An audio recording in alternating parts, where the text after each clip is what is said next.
do you see anybody just going into Iran and just dealing with the problem militarily once and for all?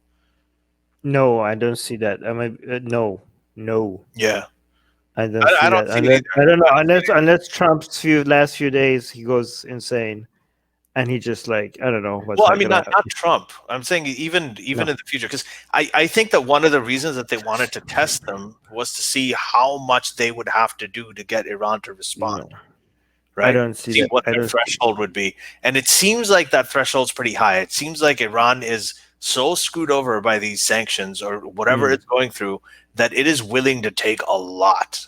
Like these two Mhm. assassinations, it's willing to take like all kind of these crippling sanctions, like all of this stuff. It's willing to take, right? Before it, because it clearly has the capabilities.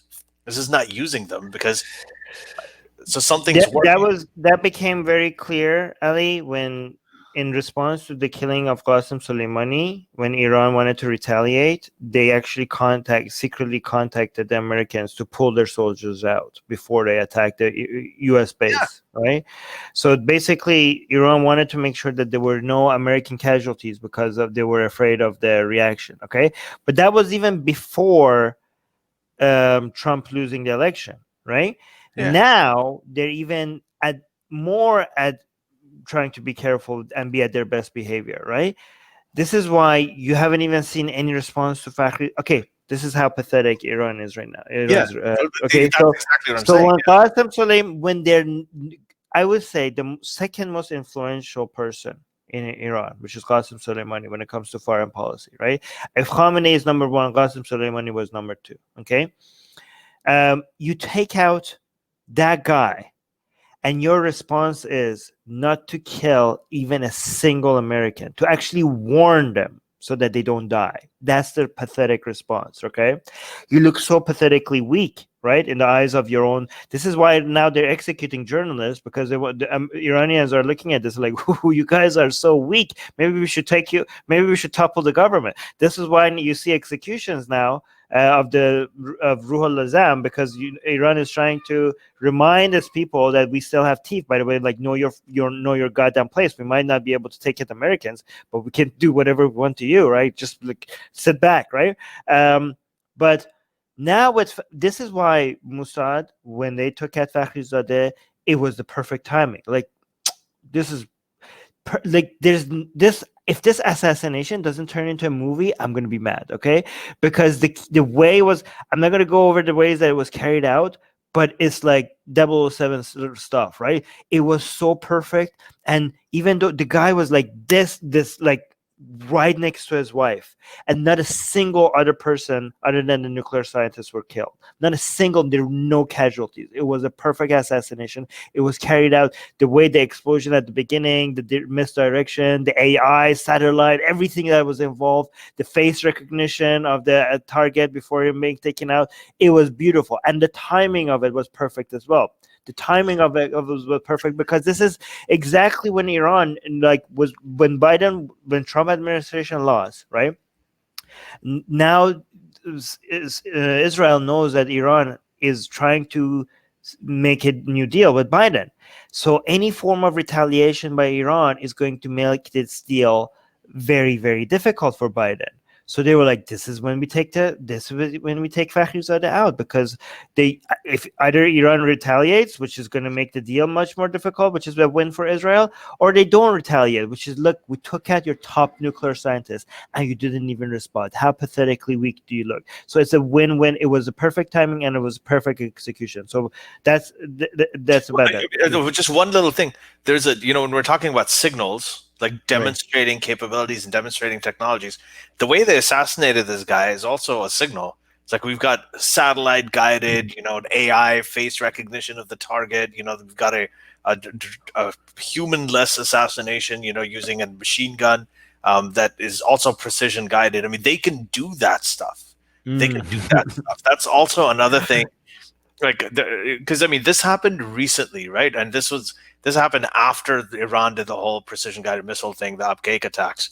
So it seems like that they're also both sides are trying to show what kind of capabilities they have and how potentially, like, we'll do this one little thing right now. Like we'll, get a couple of oil fields in upcake, or we're going to shoot this, we're going to kill this one nuclear scientist that you have. But just look at the way that we're doing it and imagine what else we could do with this technology. Yeah, Like, you're not safe in Iran. And again, this is another difference between how big of a deal this was, because Qasem Soleimani was killed by the Americans outside of Iranian's borders, okay? And he was a military commander, okay?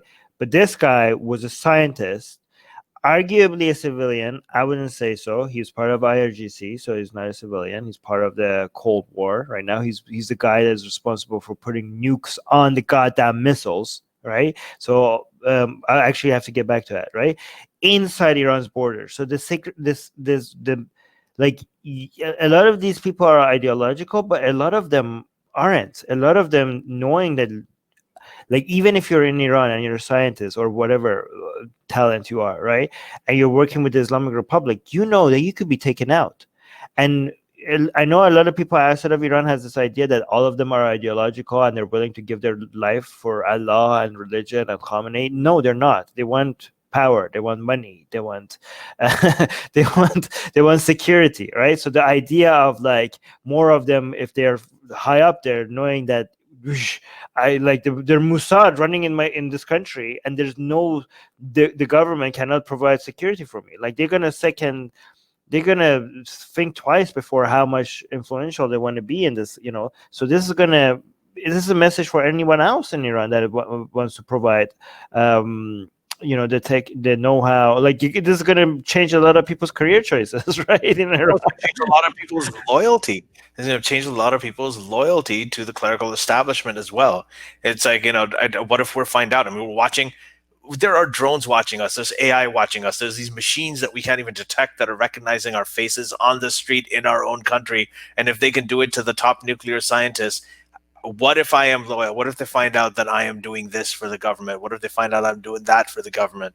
What is my fate? I mean, everybody is going to look over their digital shoulder. It's right? So pathetic that this guy who's a top security, right, top nuclear scientist, and his security was pathetic, right? I mean, everybody else is like, guy, this was the most important scientist that you had, and you did it. His car wasn't even bulletproof. Like, what's the rest? If you can't protect this guy, what are like? This is, by the way, this is what. Let me tell you this. Oof, this has been the narrative. To fact that I was wondering what the main narrative is going to be on Twitter, Iranian Twitter sphere when Fakhrizadeh was killed. I was wondering, are they going to be like, "Oh, this was great," or "This is bad," or like, who's going to be winning? What narrative is going to be winning on the Iranian Twitter sphere? But what I didn't predict, which I should have, which is going to be this idea that because for the past couple of years, because how I know a lot of people, maybe Americans, would be know this narrative, like, oh, why are we in those other countries instead of fixing things back home, right? Like, oh, we look at our roads, look at the water, look at Flint, and we guys spending billions of dollars in other countries where we have problems at home. This is not unique to your country, okay? A lot of Iranians are asking the same thing. Like, why is our military in Syria? Why is our military in Yemen? Why is our military in Iraq? Why are we doing Lebanon? What the hell are we doing? All these, and a lot of Iranians like get shocked. Like, what the hell? We're also in Africa. Like, what the hell are we doing in Africa? Right? Apparently, we have operations there as well. Like, they're like shocked. Like, what the hell has happened? Like, we have so much problems at home. And this is one of the main chants that people have when they come out in protest against the government. You say Lebanon, Janam Fadai Iran. They're like, you guys are wasting all our money on your ambitions for building an Islamic Shia empire, right? And the counter narrative from the government is the same as you hear in other countries. We fight them there, so we don't have to fight them back home. Their idea is that, guys, we know times are tough. We know your food portions have been halved. We know that the currency have tanked because of the sanctions. We know, like, maybe you have problems with personal liberties and hijab and not freedom of speech. But what you do have is security. Okay, and that is the most important thing, because they say what the Islamic Republic has provided you. Look at your neighbors. Okay, look at Syria, look at Iraq, look at Libya. Okay, look at Afghanistan. We don't have war in Iran. We haven't had war in Iran for a very long time, and we have provided you security. Because if it wasn't for people like Qasem Soleimani, there would be one ISIS member raping every single woman in Iran right now. That's what they actually say. Okay, they would be like, this is what we're protecting our women. Okay, we're protecting our. That's what they actually say as the defense, right?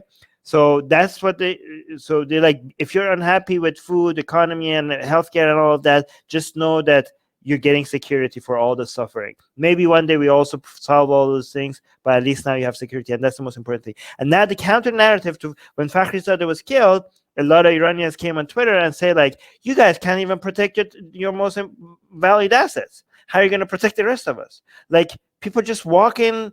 Your number one enemy just walks right in, takes out your nuclear scientist, and walks back out, and you haven't even arrested a single person. You don't have a single person responsible for this action. This is how easy it is to take the person that is most valuable to us, and you are pretending that you can protect the rest of us. Hey guys, if you want to join these streams live, get your comments and questions read by Ali and Armin and the guests, and most importantly, to get full access to the full video versions of all these episodes, become a patron. Link in the description below.